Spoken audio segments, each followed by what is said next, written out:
welcome in to DNVR's Paradise Jam Day 1 recap show. Paradise. Not really feeling like paradise right now, is it, Ryan? No. What's the opposite of paradise? Hell? I think it's hell. Yeah. Are we in hell right now? Much closer to hell than we are to paradise. I guess Although we are at the DNVR Bar, which is its paradise in itself. Regardless, I could probably take these sweatpants off and show off my swim trunks because it's like hot in both places. But it's just not the vibe right now. Not when we're going this quickly after, because that was... we'll dig into the Buffs game. We'll dig into all these games, but just general vibe, not good. No, that's a really tough loss, and it's always easy to think about these things in hindsight. But like in hindsight, it's like, oh, young team traveling for the first time. They're out, in the Virgin Islands, and to me, they just look sloppy and disconnected. I think would be my number one word. That's a good word. You guys have probably noticed that Justin Michael is not here. He's got some personal stuff today. So we've got Ryan filling in. To any of you CSU fans who are out there watching, we're going to give you our full, unbiased, yes, maybe even a little bit excited takes about CSU. Yeah, no. Okay. I have nothing but good things to say. Let's see. We just wrapped up this CU game, so let's just start from the top. While all of this is fresh. Obviously, not the way we wanted this game to go, but also probably not the way we expected it to go either. Southern Illinois wins 67-63. What kind of stands out to you about this performance? There's a couple of things here. One, I think, is that we're disconnected. It didn't feel like anything was happening in the flow of the offense for the first 30 minutes of gameplay. It was very disjointed. It was very guys taking bad shots outside of the offense. It was mid-range fadeaways. It was long threes. It was Keyshawn forcing a little bit because I think the team was looking at him like, wait, you've been our best player so far. Can you go get us a bucket? And it wasn't there for him, shooting mid-range floaters, that sort of stuff. So to me, it was that. And then Southern Illinois gets what I would call upset luck. When you're going to pull off an upset, you have to get a little bit lucky.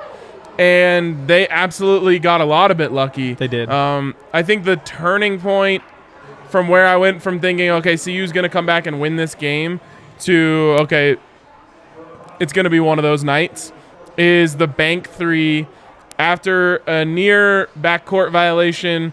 Guard gets it, starts jogging up the court, hucks it from, 40 feet, 35 feet, and it banks it in. And it's just like, okay, so it's their night. Like certain times it's just their night. They threw in a lot of threes like that throughout the game that it's just like, as Colorado, you need to be able to withstand those blows. Mm-hmm. But at the same time, you can only withstand so many. And that one felt like a death blow. It did. And then, of course, last thing, Jabari getting called for that foul on the drive. I mean, we have a shitty ESPN what a 3 day for stream ESPN. with like 7 pixels in it. Yep. So we can only say what we think we saw, but to me, it did not look like he made contact really anywhere. We can throw in that the commentator said it looked clean to them. Again, maybe not their finest work. Are they watching the ESPN 3 exactly. stream too? I'm not sure that we're putting too much stock into that either. But yeah, I mean, I think that more often than not, what CU did tonight is good enough to beat Southern Illinois. Yes. But it wasn't good. No, it wasn't good. It wasn't good, but it was good enough to beat Southern Illinois. Also, you guys might be able to hear that there's a hockey game down in the bar right now. Not like they're not playing the hockey game in the bar. Oh, no. Wouldn't that be incredible? Playing a hockey game in Seattle. Would really kill our Paradise vibes. It would. But those were killed long ago. Yeah, the vibes aren't great at the moment. But yeah, I do think that they did get unlucky. Again, you still have to fight through that because half the games you're going to be a lucky team, half the games you're not. And this is one where they were absolutely not. And what does that look like? It looks like the other team shooting 43% from three, I believe. I'm going to pull that up. 41% from three. Meanwhile, the Buffs go 4 of 14. And they haven't struggled shooting from three all season. They came into this game shooting 46% from three, I believe, the best in the Pac-12. We knew at some point you're going to have a game like this. And I almost tweeted it early on. I was like, let's see how it plays out. But at one point, they're up 11-1, 13-1, and they're 1 of 5 from 3. And you're thinking, wow, this really could be a bigger lead. Got to take advantage when you're in those situations. And it's just one of those nights. Just one of those nights. And I thought we saw some good things, too. Throw Tristan da Silva out there. Yeah, he's awesome. Again, he's not to the point where he's just a good basketball player, but he's starting to have 5 flashes a game where you're like, oh, I see what this is about. For that first 30 minutes when nothing was happening in the flow of the offense, the best option they had on offense was feeding Tristan da Silva in the post. Yeah. Now that is a problem. It sure is. Tristan was also a problem tonight. And when I say a problem, I mean very difficult to guard. The dunk was kind of an exclamation point on his night. But, Henry, if you don't mind me zooming out a little bit here. This, we never expected this team to be a tourney team. This is going to hurt more than it hurts right now when the resume comes out. Yep. Not because Southern Illinois sucks, but who do they play if they win this? If they win, they would have played Northeastern. Okay. So that's not that big. I think, was Northeastern a tourney team last year? It might have been. Maybe. I know that they're really bad. Duquesne's really bad. So regardless of what happened in this game, so that's not a big deal. Have the easiest game of the season. But if you were able to get Creighton or Colorado State on your resume, win or lose, it's better. It's honestly better than playing now Duquesne, who clearly is worse than Northeastern. Yep. And then in the end, maybe Bradley. Yeah. Right? For that 4th place game. So that to me is the biggest part of this loss is you just put a big black mark on your resume with the loss, but that mark just keeps skidding through to now you don't get the nice resume building opponent. Yep, you're just doing what you need to do to not add more marks. Well, more bad losses, yeah. Yep, exactly. There's nothing positive you can do the rest of the tournament. But at the same time, I did think that coming into this game, Colorado would be 2-1. I thought that they would blow one of those games against a bad opponent, and they almost did against Montana State. Yep. They're able to figure that out, beat New Mexico, beat Maine. Again, if you're a team that wants to go to the tournament, you've got to beat those teams.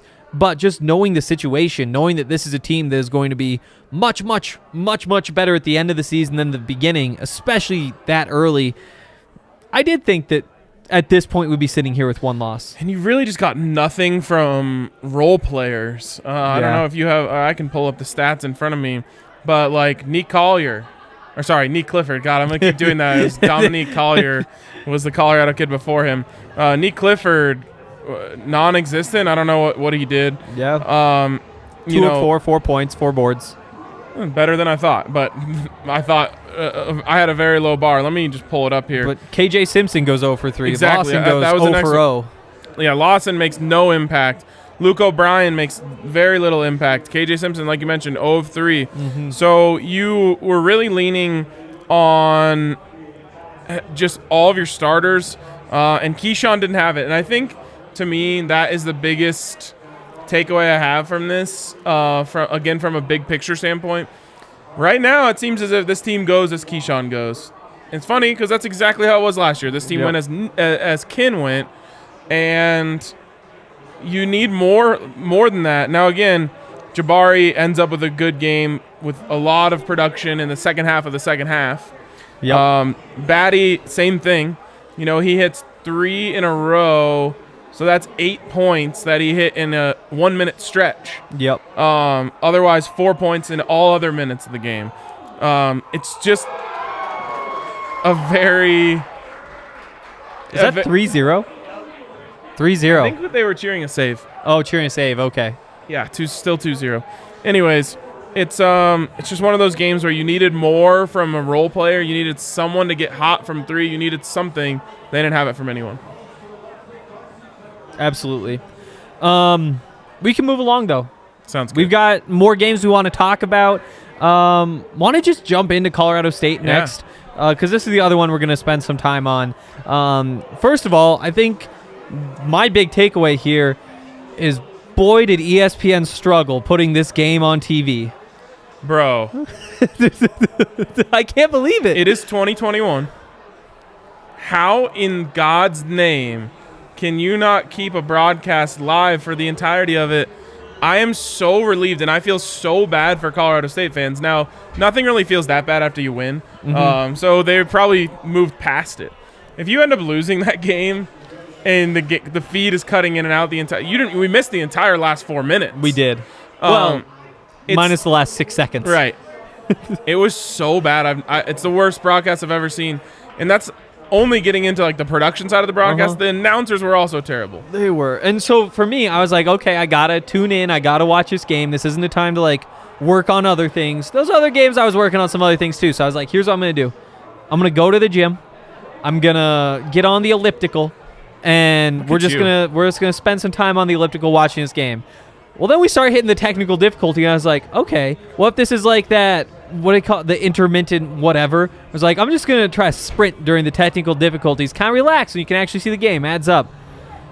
There were a couple of those breaks that just killed me, and eventually I just had to quit. I was like, this is terrible. This is awful. How is this happening? There was like multiple, 5+ minute. And you never knew how long. Sometimes they'd be like 5 seconds. I should have gone to the bathroom. Oh, no, that was a good call. Yeah, I would like forget that I was watching the game. They went so long. So to the Colorado State fans, we're sorry you had to deal with that, because I literally said in our chat, like, if this is during the Buffs game, I might blow a gasket. Yeah. I've got the CU women's game pulled up against Marquette. Easily the best produced game that we've seen all day. And this is Pac-12 plus produced by the University of Colorado. Yeah. Versus ESPN. Yeah, I mean, great quality stream. The camera work. By the way, in the Buffs game, the camera work just evaded them at one point. I get it sometimes in football, where it's like, okay, it's a read option. Yep. Or, it's play action. The ball's just moving up the court in the basketball game. It's like, I wonder what's going on over here. No, what? How is this happening? Unbelievable. But yeah, to get into the actual basketball, I mean, we'll just say this now, our MVP of the day, David Roddy. Oh, yeah. DNVR athlete, too. And I'd seen him play against Colorado, but I'd never seen him play other than that one game. And he's a lot of fun. He is a lot of fun. Just that build, being so big, so strong. In the first half, when nothing was going right for Colorado State, or really for Bradley either, that was just an ugly first half. The few things that were going right were David Roddy just going to the rim. And then they just went over and over and over to him in the second half. He drops 30 points. And he does it on 14 shots. Just an outstanding performance, and he could carry him all the way through this tournament. Yeah, proud to have him as a Team DNVR athlete. Yeah. And he's an absolute beast, man. That combination of size, strength, and quickness in college basketball, especially against Bradley, against anyone in the Mountain West, is such an elite combination of tools to have as a college basketball player, because there just aren't guys who are equipped to handle it. There might be a quick guy who can't handle his strength. There might be a strong guy who can't handle his quickness. Like, for example, if Evan Batty had to match up with him, he's every bit as strong, if not stronger. Yeah. Not even close to the quickness. So that is impressive. The skill is there. I don't know how much he had it going from a three-point shooting standpoint. 0 for 2. Okay, yeah. So not exactly 10 and 12 on the rest of them. Exactly. Didn't need it. Yeah. Because he was just running by guys, getting to the rim, bullying guys down there. He's an awesome college basketball player. Absolutely. And, I mean, the story of the game, obviously, they win the game. It's David Roddy. But outside of that, there isn't much to really like about that performance, I thought. Isaiah Stevens, he really struggled. He was 2 of 12 from the field. Just a little passive. He was sitting back behind the three-point line. He was hunting shots out there. They weren't really trying to get to the rim all that much. Thistlewood, I guess, only played 13 minutes. It felt like it. He was the other guy who I was excited to see for the first time. Just very quiet from everybody except for David Roddy. Yeah, Tanji had a couple moments in there. That was the one other. Where he was kind of played some decent ball. But that's what you need when you're a good basketball team. Sometimes no one has it, like it kind of was for the Buffs tonight.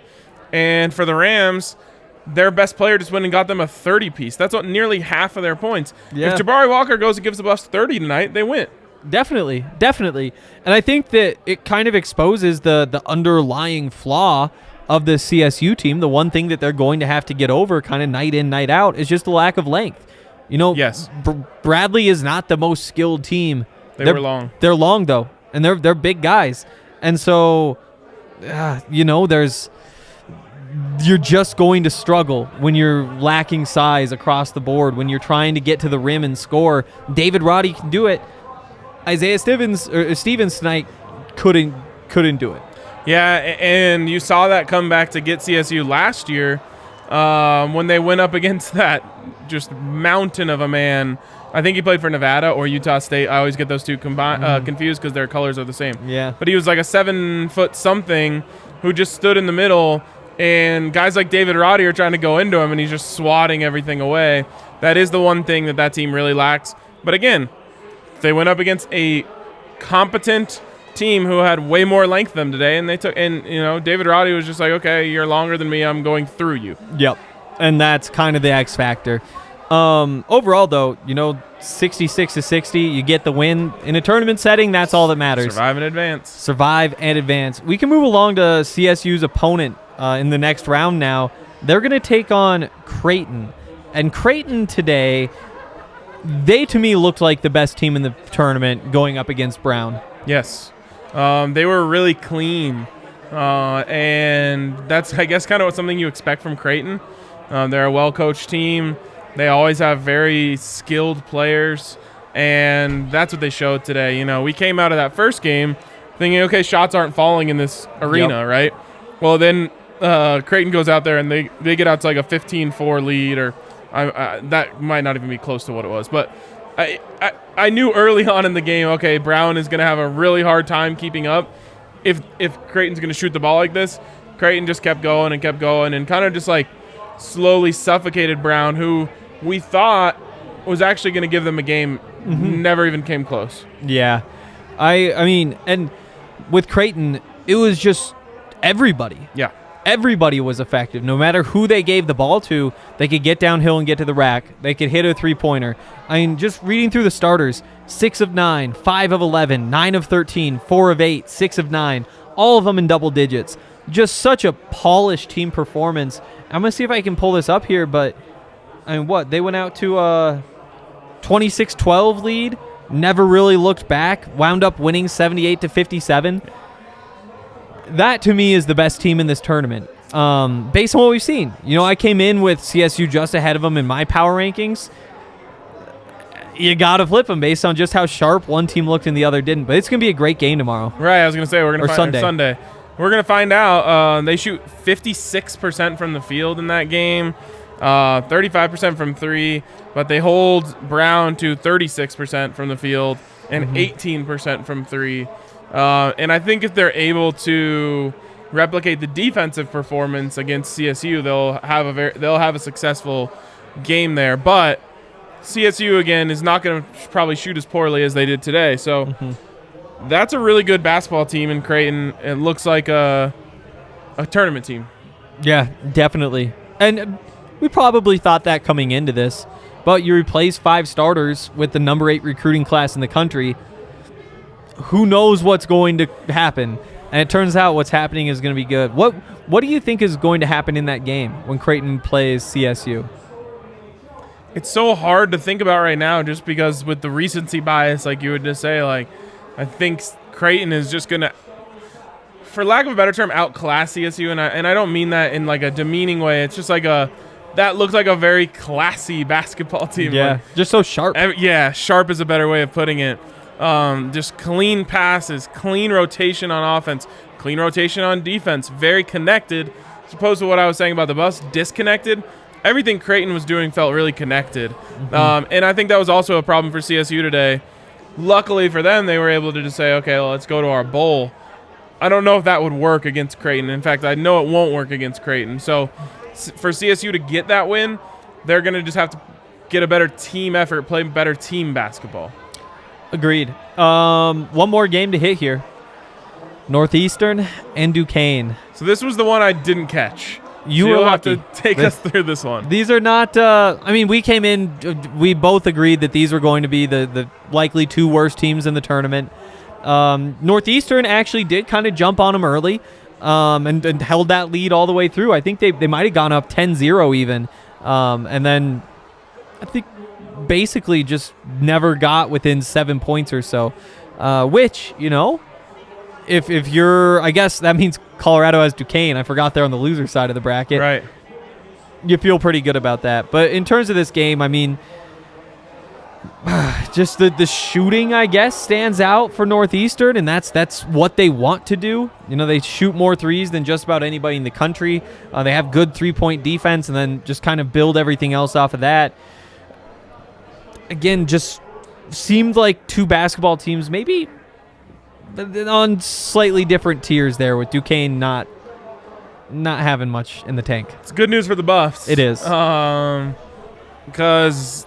they're going to need a little bit of a get-right game after that one. But, yeah, I mean, I like that Northeastern shoots a lot of threes. I respect them for that. Yeah. They're I think that's a pretty decent, what's the word I'm looking for? Academic school. They know that shooting threes makes more sense than shooting twos. Yes, it does.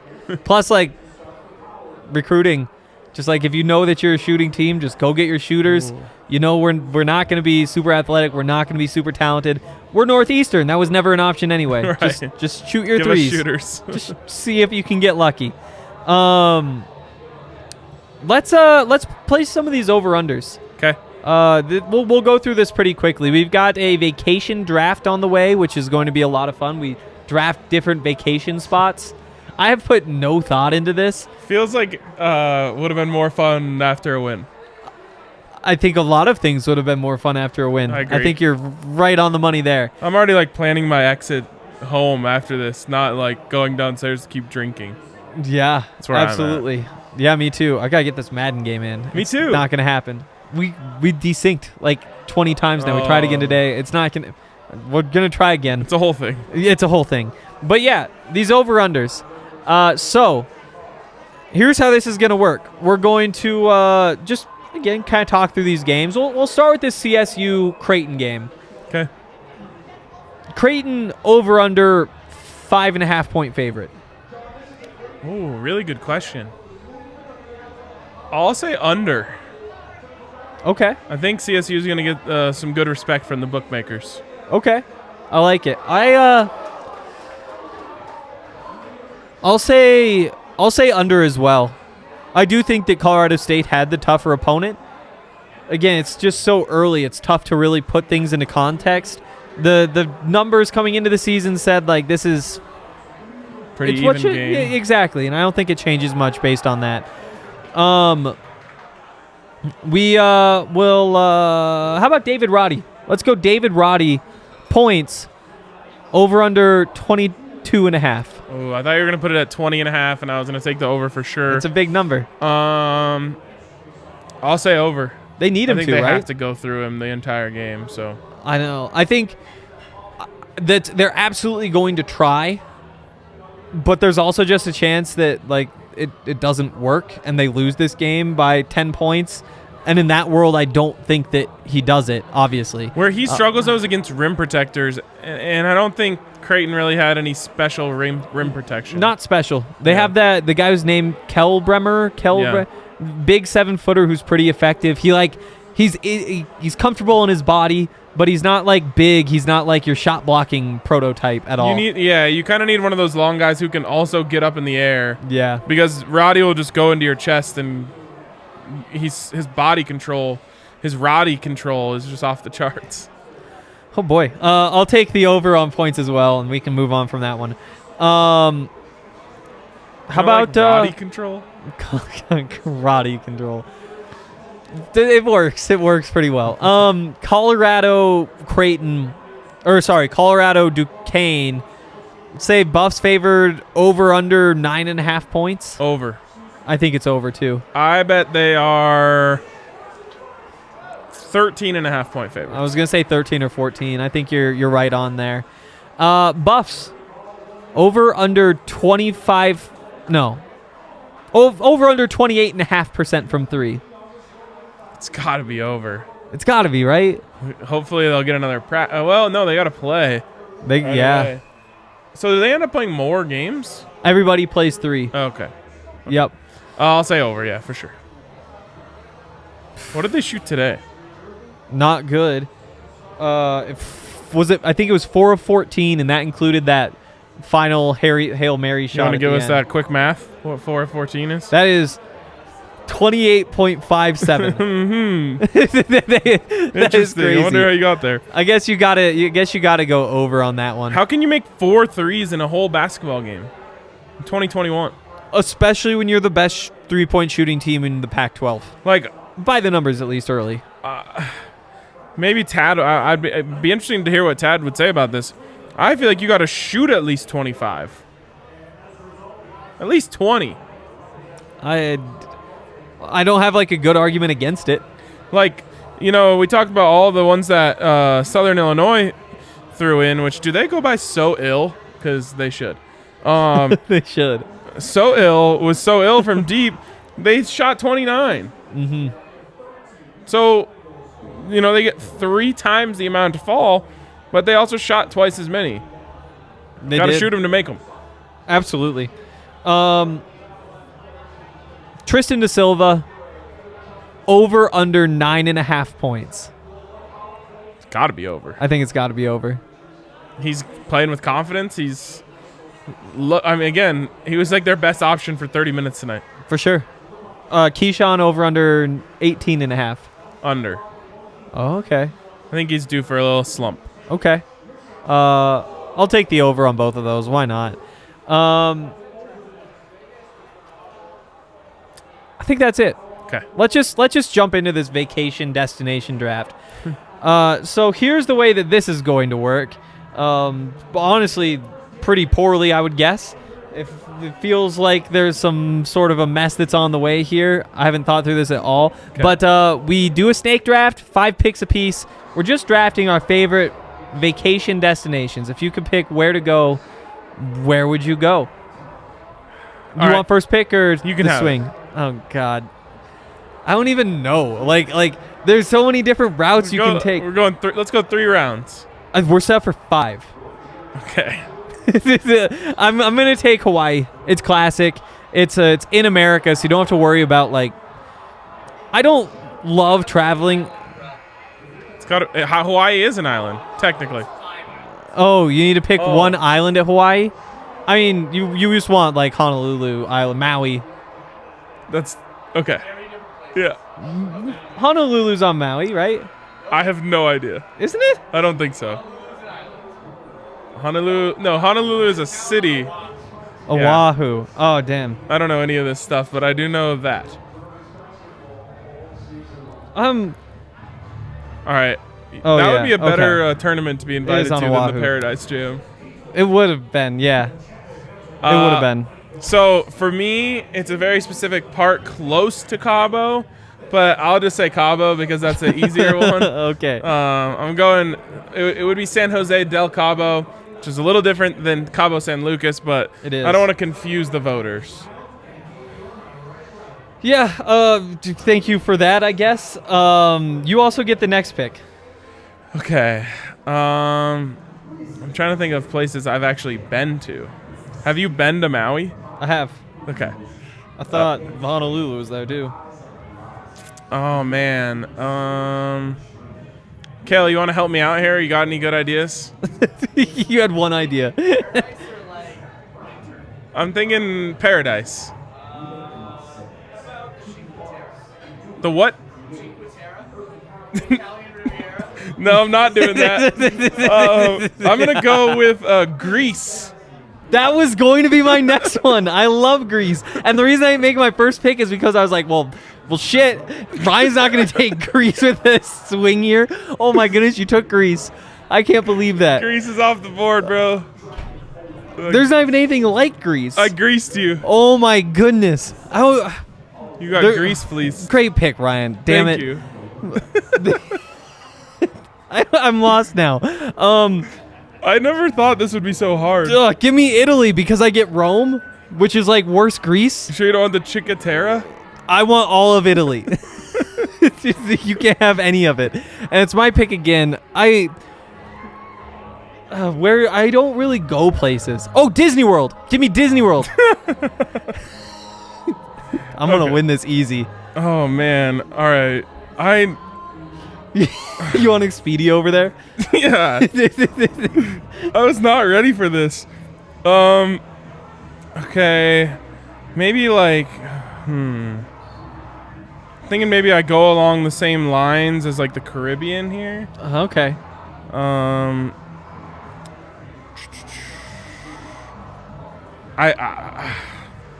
I'm going Turks and Caicos. Didn't see that one coming.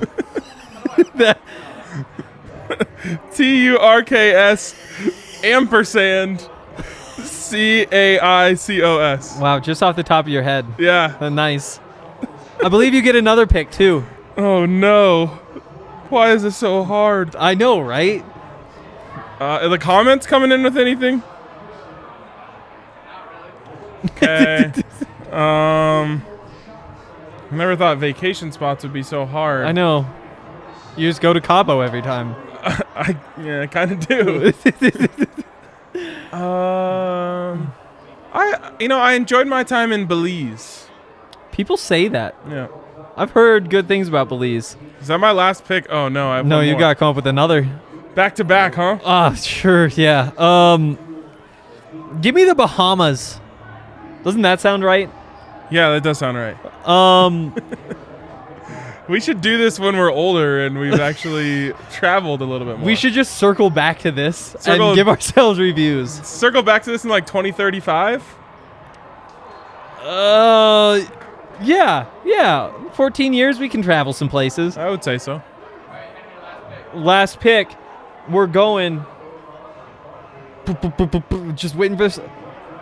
We are going to Victoria Falls.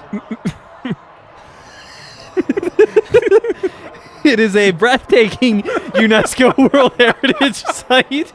It straddles the border between Zambia and Zimbabwe. I just wanted Africa, but I don't know where to go in Africa. Of course. I was like, you guys see the animals. Right. Plus, I need some variety on my board. If I'm only going to these 5 places, give me something there, and I just Google best places in Africa. Victoria Falls. Like it. Kale, do you think there's any egregious omissions from the board so far? I was thinking of Fiji, but I don't like the water. That's all I know about Fiji. I actually do like the water. It's not as good as smart water, but I'm gonna say Brazil. Wow. Shout out to Broncos, all the Broncos fans in Brazil. Every one of them. Yes. Shout out to every Broncos fan in Brazil. Wow, I'm feeling pretty good about my board. I'm feeling pretty great about my board. I feel like I got a nice variety. I think you're gonna really hit with the demographic of people that have been to Victoria Falls. It sounds good though. I think anybody can look at that and say, "Wow, Victoria Falls sounds great." We want to hear from you guys in the chat, but we want to hear from you really quickly because this is the end of the show. If you're on the YouTube, like the YouTube, subscribe to the YouTube. We'll be back on Sunday. We'll be talking about the Buffs game, the other game that happens tomorrow that we don't care quite as much about, the CSU game against Creighton on Sunday. Might have Justin back for that one, but a lot of basketball over the weekend. We'll be tuned in. We'll be betting. You heard what we think the line should be, so bet based on that. I feel like I needed to give more of a shout out to the Dominican Republic. I went there once. Oh. People were incredible.